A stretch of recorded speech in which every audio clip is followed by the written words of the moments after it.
깨어서 죽은 자들로부터 일어나라 라는 것입니다.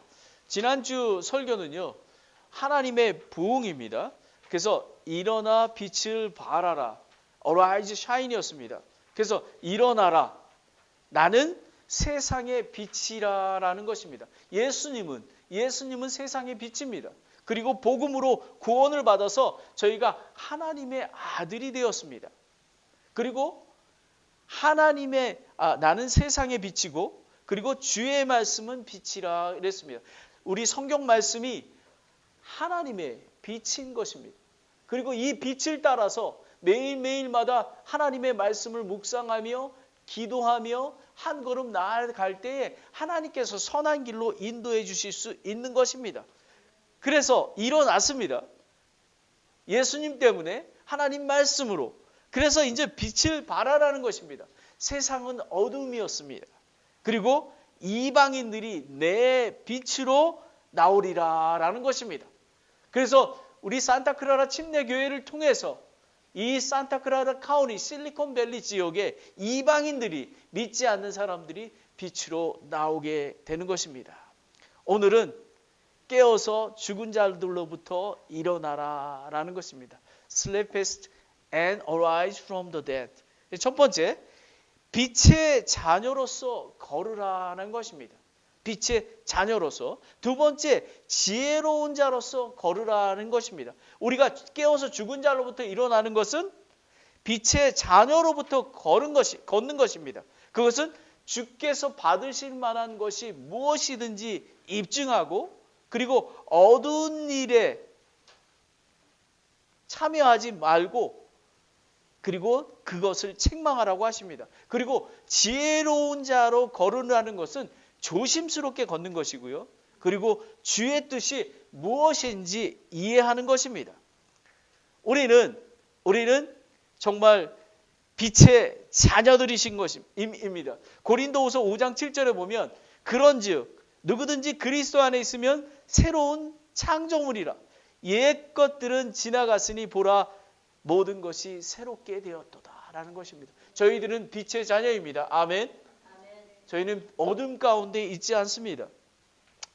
마틴 루터의 변화라는 그 예화가 있습니다. 마틴 루터는 그의 고민은 마음속에 끊임없이 쏟아나는 근본적인 죄의 문제가 있었습니다. 지금까지 범한 범죄도 중요하지만 그것보다 더 큰 문제는 하나님의 뜻에 따라 정결하게 충성하려는 그에게 끊임없이 찾아와 그의 정결을 깨뜨리며 주님께 충성하기보다는 썩어질 정욕을 만족시키고자 싶어하는 끊임없는 죄의 도전이 있었습니다. 그래서 이 마틴 루터는 수도원에서 하나님 앞에 매달리기도 하고요. 그리고 그 유명한 28계단 성단 계단에서 무릎을 꿇고 자기가 고행하면서 하나님의 그 죄를 벗어나기 위해서 몸부림쳤습니다. 그러나 그 속에 샘솟는 죄의 정욕은 결코 이러한 루터의 노력으로도 해결될 수가 없었습니다. 그런데 마틴 루터는 이 로마서를 연구하다가 드디어 이러한 죄인들의 비추는 하나님의 빛을 발견하게 되었습니다. 이것은 뭐냐면 우리 하나님은 이러한 정욕의 사람, 죄악의 사람, 더러운 인간을 있는 그대로 받아들이시고 그리고 그들의 죄를 예수님의 몸에 담당시켰다라는 것입니다. 이 의미는 무엇이냐면 only 믿음으로 구원을 얻는 것입니다. 오직 의인은 믿음으로 살리라 라는 것입니다. 이것이 복음의 핵심입니다. 사실 그리스도 교회, 우리 기독교의 핵심 있는 것입니다. 마틴 루터는 이 말씀을 통해서 종교개혁을 했습니다. 근데 루터는 이렇게 담대하게 외쳤습니다. 나는 지금 여기 있습니다. 이외에 더 이상 내가 할 수 있는 일은 아무것도 없습니다. 하나님께서 나를 도우실 것입니다. 오직 믿음으로 하나님의 복음으로 예수님으로 나를 도우실 것임을 저는 믿겠습니다 라고 고백했습니다. 루터는 힘있게 거절하고 종교개혁을 위해서 생명을 다해 주님의 일을 열심히 했습니다. 여러분, 저희는 새로운 피조물입니다. 그리고 복음으로 저희는 구원을 받았습니다. 저희가 할 수 있는 일은 아무것도 없습니다. 며칠 전에 저희 아들하고 얘기를 나눴습니다. 그러면서 저희 아들이 이렇게 얘기를 합니다. 복음으로 살아나가야 되는데 우리는 구원받아서 새로운 창조물이 됐는데도 불구하고 날마다 죄를 짓습니다. 아빠는 어떻게 그 매일의 삶을 승리하십니까? 라고 질문을 합니다. 근데 저희 아들이 이렇게 얘기합니다. 매일의 삶을, 복음을 기억하고 간직하며 그 은혜를 묵상하며 매일매일 삶을 승리하는 삶을 산다고 이야기를 했습니다. 저는 100% 동의합니다.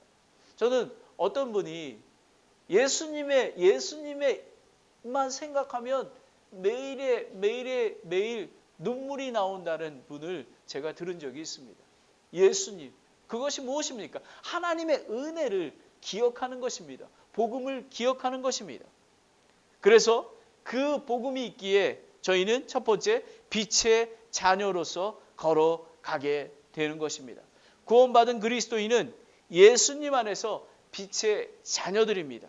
옛사람의 속성은 어둠은 속하지 아니하음을 기억하고 명심해야만 되는 것입니다. 데살로니가전서 5장 5절에 너희는 다 빛의 자녀여 낮의 자녀니라.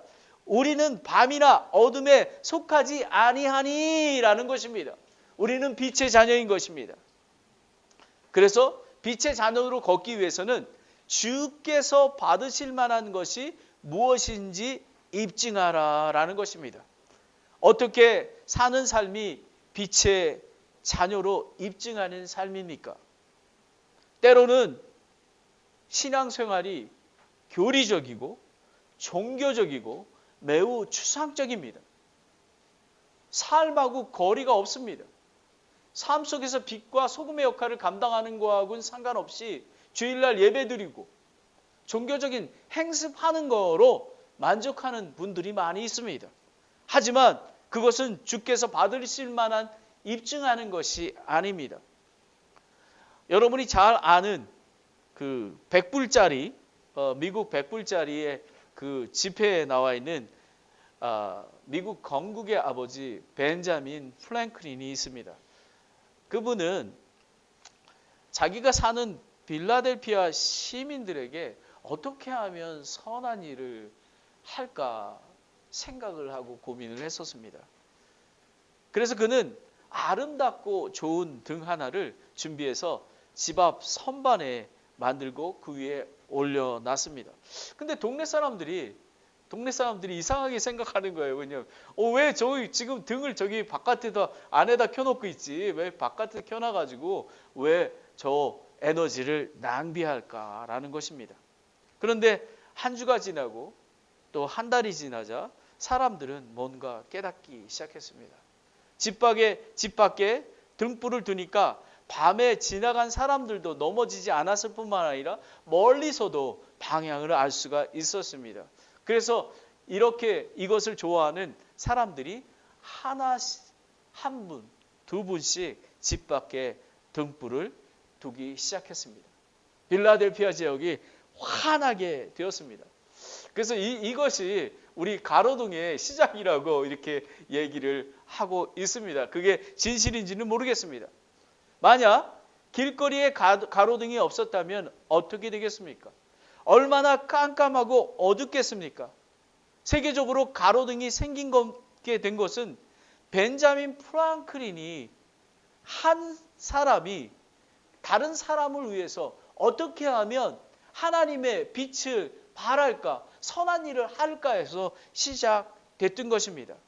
한 사람의 선한 행동이 많은 사람에게 감동과 감화를 준 것입니다. 저는 벤자민 프랭클린과 같은 그런 빛을 발하는 그리스도인이 되기를 소망합니다. 그러면 저와 여러분은 무슨 빛을 비추며 매일의 삶을 살고 계십니까?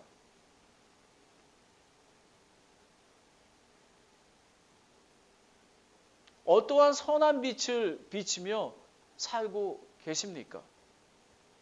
이 말씀은 제가 늘 강조하는, 우리 교회에서 늘 하나님의 말씀을 주야로 묵상하는 자, 그리고 기도가 끊어지지 않는 자, 그것도 포함이 됩니다. 하지만 우리의 삶 속에서 벤자민 프랭클린처럼 다른 이웃을 위해서 어떠한 선한 빛을 비추고 계시고 있는 거라는 것입니다.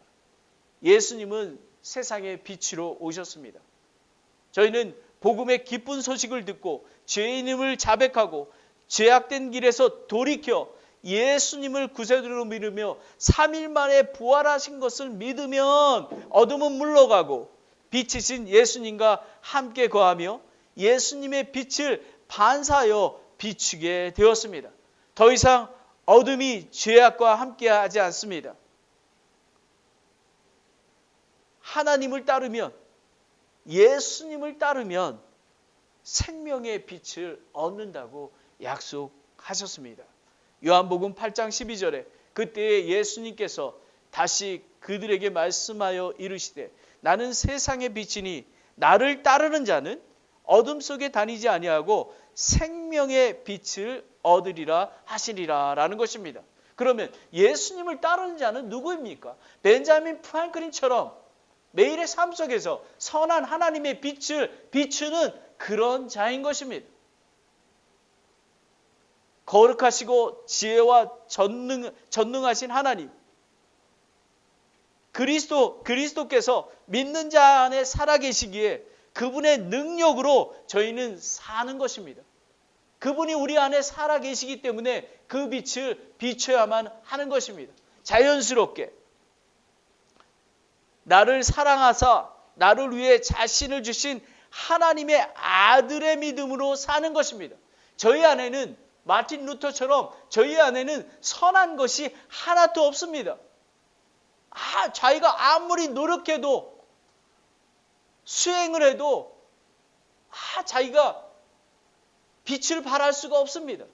죄악을 벗어날 수가 없습니다. 하지만 예수님, 내 안에 계신 예수님, 그 빛을 믿음으로 저희는 승리함을 얻을 수가 있는 것입니다. 하나님의 아들이신 예수님을 믿는 것입니다. 나의 믿음은 아주 연약합니다. 십자가 은혜, 복음의 은혜로 사는 것입니다. 여러분, 저와 여러분은 저희는 포도나무 안에 있습니다. 하지만 저희는 아무런 가치가 없는 포도나무의 가지에 불과함을 기억하시기 바랍니다. 저희는 아무것도 한 것이 없는데 예수님의 포도나무에 가지가 붙어 있어서 철로 과실을 맺게 되는 것입니다. 그래서 예수님의 몸인 이 산타크라라 침례교회에서 우리가 정말 이 하나님을 찬양하며 기도하며 예배하며 함께 모이는 것입니다. 그랬을 때에 자연스럽게 열매를 맺게 되는 것입니다. 저는 아까 처음에 저희가 찬양을 부를 때에 하나님께서 정말 기쁨과 화평의 열매가 맺어짐을 보았습니다. 바로 이런 것입니다. 여러분 안에 기쁨과 화평이 넘쳐지는 것, 그것이 바로 하나님의 은혜인 것입니다. 요한복음 15장 5절에 나는 포도나무여 너희는 가지니 사람이 내 안에 거하고 내가 그 안에 거하면 그 사람은 많은 과실을 맺나니 나 없이는 너희가 아무것도 할 수 없느니라 라는 것입니다. 여러분, 저희가 찬양 드리고 하나님께 높여드리는 모든 것들이 하나님께 영광을 돌리는 것입니다. 우리 사람은 영광을 받을 자격이 없습니다. 이것이 바로, 그리고 모든 은혜는, 능력은 제가 설교하는 것, 전도하는 것, 사랑을 나눠주는 모든 것들도 예수님의 복음 안에 있기 때문에 저희는 열매를 맺을 수 있게 되는 것입니다. 아멘. 얼마나 귀한지 모릅니다. 예수님과 함께 있어야, 믿음을 굳건히 해야, 하나님의 말씀으로 길을 비춰야, 예수님의 머리 대신 지역교회와 함께 해야 열매를 맺을 수 있는 것입니다. 두 번째는 어두운 일에 참여하지 말고 그것을 책망하라라는 것입니다. 저희는 빛의 자녀이기 때문에 마틴 루터가 고민했던 거가 자기가 어떻게 자기가 죄를 안 지으려고 노력을 했던 것입니다. 하지만 그것이 복음으로 하나님의 은혜로만 가능한 것입니다. 그리고 기억하고 믿음으로 의인은 믿음으로 살리라라는 것입니다. 아프리카에 충성스럽게 헌신하는 한 선교사가 선교사의 사명을 마치고 죽게 되었습니다. 이 선교사의 무덤에 그의 전도를 받아 새로운 피조물이 된 아프리카 사람들이 다음과 같이 비문을 묘비에 썼습니다. 당신이 올 때는 어두웠으나 당신이 떠나간 지금 우리는 빛 가운데 있습니다. 아멘. 빛이 되기 위해선 자신을 스스로 태우지 않으면 안 됩니다. 라는 것입니다. 많은 선교사님들이 우리 에릭이 요르단에 선교여행을 다녀왔습니다. 중국에 선교하시는 분, 우리 지금 저희 파송교회인 우리 깁슨 목사님 20년 동안 모노 인디안하고 같이 생활하며 자기를 태우고 있는 것입니다. 자신을 태우지 않으면, 우리 자신을 태우지 않으면 빛을 발할 수가 없습니다. 마치 타는 초가 자기 스스로 자신을 태워서 빛을 발하듯이 저희는 우리 자신을 복음 안에서 선교사님처럼 태우며 어둠을 밝히며 책망하게 되는 것입니다. 저와 여러분은 믿음으로 복음으로 특별한 백성이 되었습니다. 새로운 창조물, 하나님의 아들, 딸이 되었습니다. 그리고 예수님의 친구가 되었습니다. 어둠에서 불러내어 빛 가운데로 인도하신 예수님을 찬양하기 위함인 것입니다. 베드로전서 2장 9절에 그러나 너희는 선정된 세대요 왕가의 제사장이요 거룩한 민족이요 특별한 백성이니 이것은 너희를 어둠에 불러내어 자신의 놀라운 빛으로 들어가게 하신 분께 대한 찬양을 너희가 전하게 하려 하심이라 라는 것입니다. 하나님이 부르신 것은, 특별한 백성으로 삼아주신 것은 이 놀라운 빛으로 들어가게 하셔서 그 빛을 발하게 하셔서 하나님을 찬양하고 하나님을 높여드리는 그런 일을 하기 위한 것입니다. 생명의 빛은 자연스럽게 성령의 열매로 맺게 되는 것입니다. 갈라디아서 2장 22절 23절에 보면 성령의 열매는 사랑입니다. 저희는 사랑이 없습니다. 하지만 예수님의 안에서, 복음 안에서 사랑을, 예수님의 믿음과 예수님의 능력으로 사랑을 할 수가 있는 것입니다. 기쁨입니다. 날마다 기쁨이 넘칩니다. 그리고 화평케 합니다. 저희 교회는 산타크라라 침례교회는 매일 주일 수요일 날 매일의 가정이 화평케 되는 그런 가정이 되기를 소망합니다. 그래야지만, 그리고 아무리 어려운 일이 있더라도 화를 절제하게 됩니다. 오래 참습니다. 그리고 과격하게 이야기하지 않습니다. 부드럽습니다. 그리고 선함과 믿음과 그리고 온유합니다. 그리고 절제가 있습니다. 이런 것들이 하나님의 빛이요 성령의 열매인 것입니다. 저희는 빛의 자녀로 걸으라 합니다. 죽음 가운데 일어나서 빛을 발하라고 하십니다. 그리고 주의 받으실 만한 것이 무엇인지 입증하고 어둠에 있는 일들에 참여하지 말고 그것을 책망하라고 합니다. 마지막으로 지혜로운 자로 걸으라라는 것입니다. Walk as wise입니다. 조심스럽게 걸으라라는 것입니다. 주의하여 의미는 정확하게 그리스어로의 정의인데 정확하게 주의해서 행동하라라는 뜻입니다. 예를 들면 우리가 배를 띄워서 항해하게 될 때 선장은 자기의 항로의 목적지를 정확히 하고 목적지에 이를 때까지 바람과 조류 여러 가지 등을 주의 깊게 살펴서 방향타를 고정하고 가는 것입니다. 바로 지혜로 이렇게 빛을 발하기 위해서는 지혜로운 자로 걸어야 되는데 매우 조심하게 걸어야 하는 것입니다. 어리석은 자는 바로 이렇습니다. 자기가 사랑할 수 있다라고 합니다. 사랑할 수 없습니다. 예수님의 믿음, 예수님의 복음만이 사랑할 수 있게 되는 것입니다. 그리고 자기 생각과 경험을 의지하게 됩니다. 하지만 분별 있고 지혜로운 자는 하나님의 뜻을 찾으며 하나님의 말씀을 묵상하며 기도하며 하나님께 의지합니다. 그리고 진리를 추구하게 되는 것입니다. 잠언 14장 15절에 단순한 자는 모든 말을 믿으나 분별이 있는 자는 자기의 가는 길을 살피니라 라는 것입니다. 자기를 살피고 조심하게 걷는 것은 하나님을 두려워하는 것입니다. 그리고 그분이 명령하는 것을 행하는 자는 명철한 자라고 그랬습니다. 하나님의 말씀을 듣고 행하는 자인 것입니다. 벤자민 프랭클린처럼 하나님의 선한을 위해서, 이웃을 위해서 어떻게 할 것인가의 작은 등불 하나가 가로등이 된 것처럼 그런 선한 행위를 행하는 것입니다. 시편 111편 10절에 주를 두려워하는 것이 지혜의 시작이라.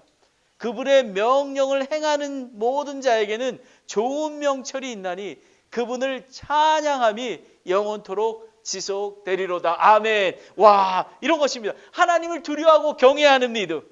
그리고 그분이 명령하는 것을 가긴 싫지만 노아처럼 아브라함처럼 갈 바를 모를 때에, 다른 사람이 이상하게 생각할 때에 방주를 짓고 하나님이 예배하는 길로 걸어갔듯이 하나님의 말씀에 명령에 순종하며 가는 것입니다. 하나님을 두려워하는 것이 무엇입니까? 창조주 하나님을 기억하고 경외하고 그분께 겸손히 순종하는 것입니다. 하나님의 은혜와 사랑, 복음을 기억하라. 오늘 우리 이 목사님께서 오늘 이곳에 오셨습니다. 저는 은퇴하신 그 원로 목사님들을 존경합니다. 끝까지 사도 바울처럼 믿음을 지켜나가는 그런 귀한 사역자이신 것입니다. 저는 올해 들어서 3번이나 텍스트를 받았습니다. 김 목사님, 초심을 잃지 마시고 2021년에 20년을 승리하시기 바랍니다. 최원지 목사님으로부터, 또 우리 손미영 자매님으로부터 목사님 초심을 잃지 마시고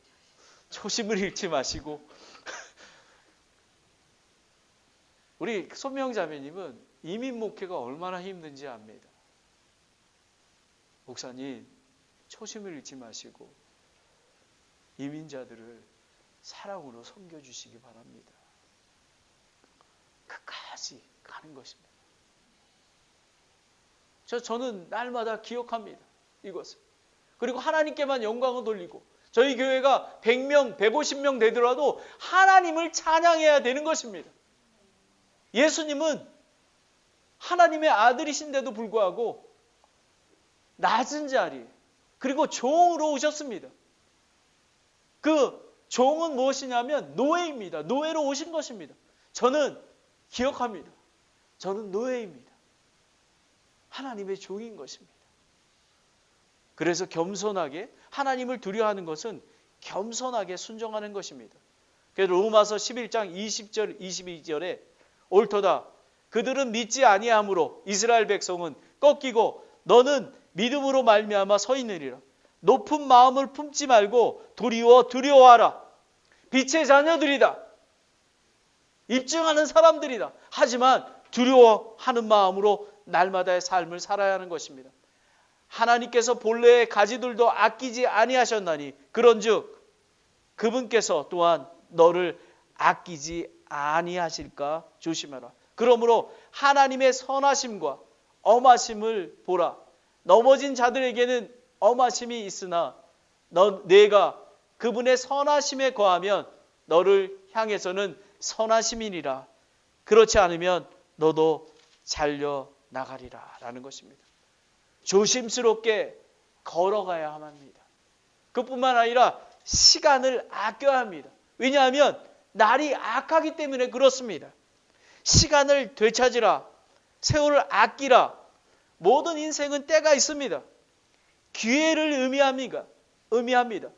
영어의 그 opportunity, 기회는 라틴어 opportunity에서 유래가 되었습니다. 이 말은 배들이 민물대를 기다리며 항해를 준비하는 그런 기다리는 것을 의미하기도 합니다. 민물대를 놓치면 다음번을 기약해야 합니다. 그리고 바람과 조류의 기회를 이용해 항구로 안전하게 도착해야 되는 것입니다. 그래서 때가 있는 것입니다. 항해할 때에 준비되어야 하며 깨어서 보아야 합니다. 그것이 조심스럽게 지혜로운 것인 것입니다. 여러분, 다 때가 있습니다. 하나님께서 이 작은 교회가 믿음으로 지난 한 해 동안 by faith, 믿음으로 준비시켰습니다. 2020년에 이렇게 작은 무리인데도 일어나 빛을 발하라고 하십니다. 일어나라 라고 하십니다. 여러분, 하나님의 은혜입니다. 그런데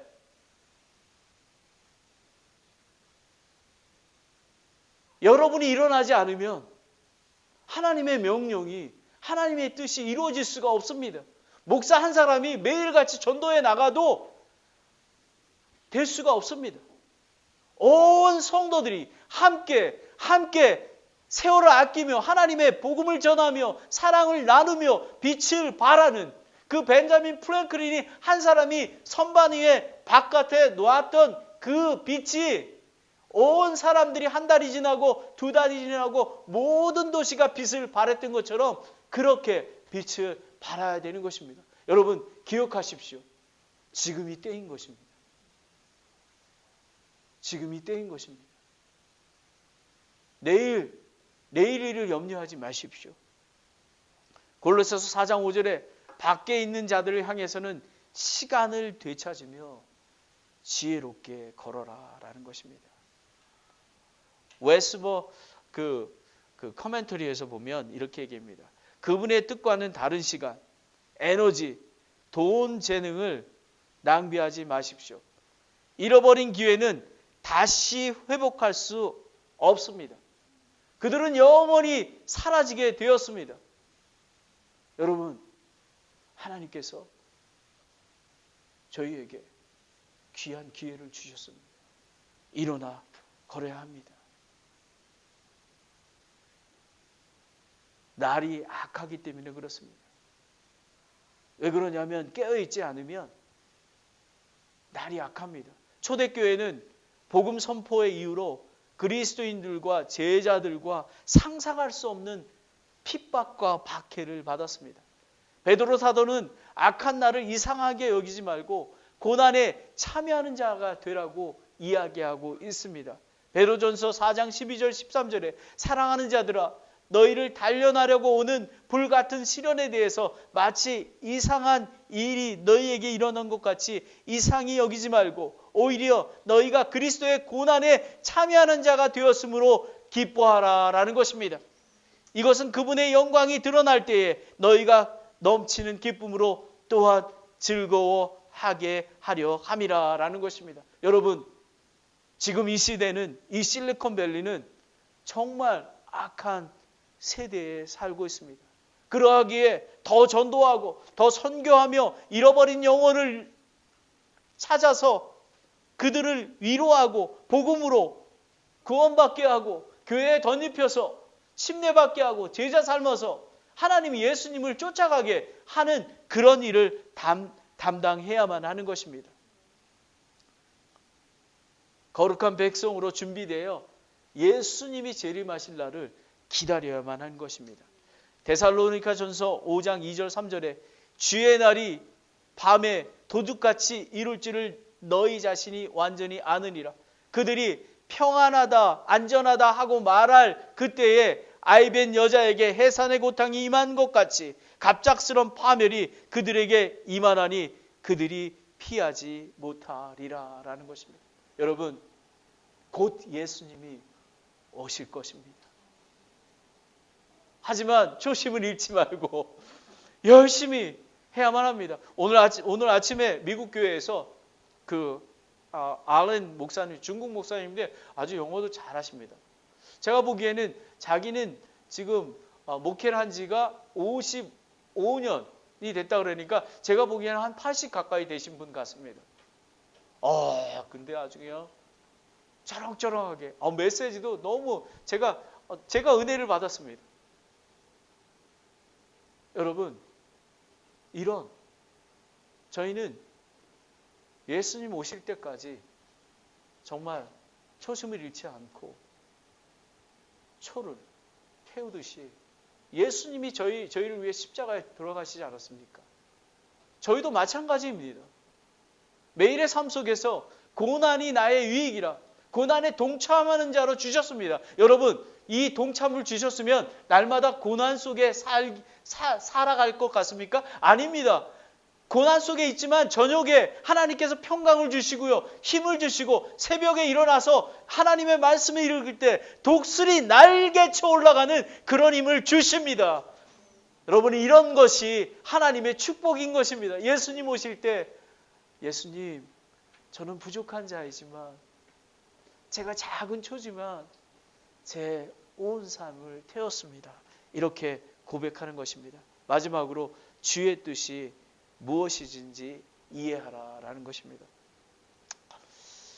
유명한 정치가가 있습니다. 그 학자인 데니엘 웨스터라는 사람이 있습니다. 그분이 한번 국무장관으로 있을 때 한 어느 호텔에서 20명가량이 먹고 저녁을 먹고 있었습니다. 근데 이 데니엘 웨스터는 고개를 숙이고 이렇게 마치 기도하는 것처럼 그런 자세를 보였습니다. 근데 어떤 옆에 있는 사람이 이렇게 질문합니다. 웨스터 씨, 인생을 통해서 당신의 마음속에 들어온 생각 가운데 가장 중요한 생각은 무엇입니까? 라는 질문을 했습니다. 그랬더니 이분이 이렇게 했습니다.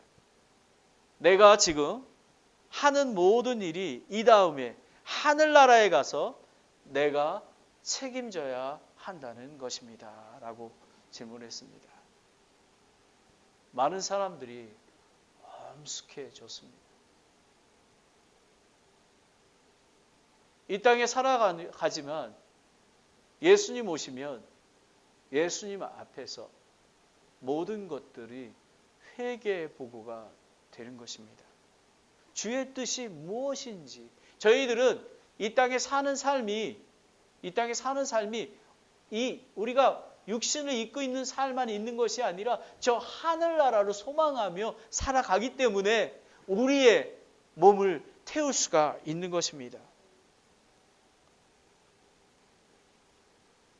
우리는 이해라는 말은 우리 마음을 사용해서 하나님의 뜻을 발견하고 행하는 것입니다. 그래서 로마서 12장 1절 2절에 그러므로 형제들아 내가 하나님의 긍휼에 힘입어 너희에게 간청하노니 너희는 너의 몸을 거룩하고 하나님께서 받으실 만한 살아있는 희생물로 드리라. 이것이 너희의 합당한 섬김이라. 너희는 이 세상에 동화되지 말고 오직 너의 생각을 새롭게 함으로 변화를 받아 하나님의 선하시고 받으실 만한 완전한 뜻이 무엇이든지 입증하라라는 것입니다. 입증하는 것은 무엇입니까? 하나님의 말씀을 두려워해서 매일마다 하나님의 말씀을 주야로 묵상하고 그리고 모이기를 힘쓰며 기도하며 그리고 전도하며 선교하며 그리고 가정에게 사랑을 베풀고 또 이웃에게 사랑을 베푸는 것입니다. 하나님은 저와 여러분을 그리스도 예수 안에서 선한 행위를 하도록 창조하시고 미리 정해서 그 행위 가운데 걷게 하신다고 에베소서 2장 10절에 나와 있습니다. 그리고 간절히 기도하면 모든 사람에게 너그러이 주시고 꾸짖지 아니하는 하나님께서 지혜를 주신다고 약속하셨습니다. 야고보서 1장 5절에. 그래서 여러분 하나님께 지혜를 구하시기 원합니다. 마지막으로 성령에 충만하라라는 것입니다. 시작도 마틴 루터였고요. 마지막도 마틴 루터입니다. 마틴 루터가 성령 충만에 대해서 이렇게 얘기했습니다. 우리가 매일 수염을 깎듯이 우리의 마음도 매일 다듬지 않으면 안 됩니다. 한 번 청소했다고 언제까지나 방이 깨끗한 것은 아닙니다. 우리의 마음도 한 번 반성하고 좋은 뜻을 가졌다고 해서, 이 말은 저희가 구원받았다고 해서 성령 충만한 게 유지가 되는 건 아닙니다. 오늘 이 말씀을 듣고 행하며 실천하는 것입니다. 그래서 그것이 늘 우리 마음에 있는 것은 아닙니다. 그래서 어제 먹은 뜻을, 어제 저희가 가진 그 뜻을 오늘 새롭게 하지 않으면 그것은 오늘 우리를 떠나고 만다라고 하십니다. 이 말은 무엇이냐면 sanctification입니다. 우리는 성화의 과정을 통해서 예수님을 닮아가는 과정을 가져야 하는 것입니다. 성령 충만할 때 하나님의 뜻을 이해하고 행하게 될 것입니다. 성령 충만하다는 의미는 우리의 생각과 마음과 그리고 행동이 성령님의 지배를 받는 것입니다.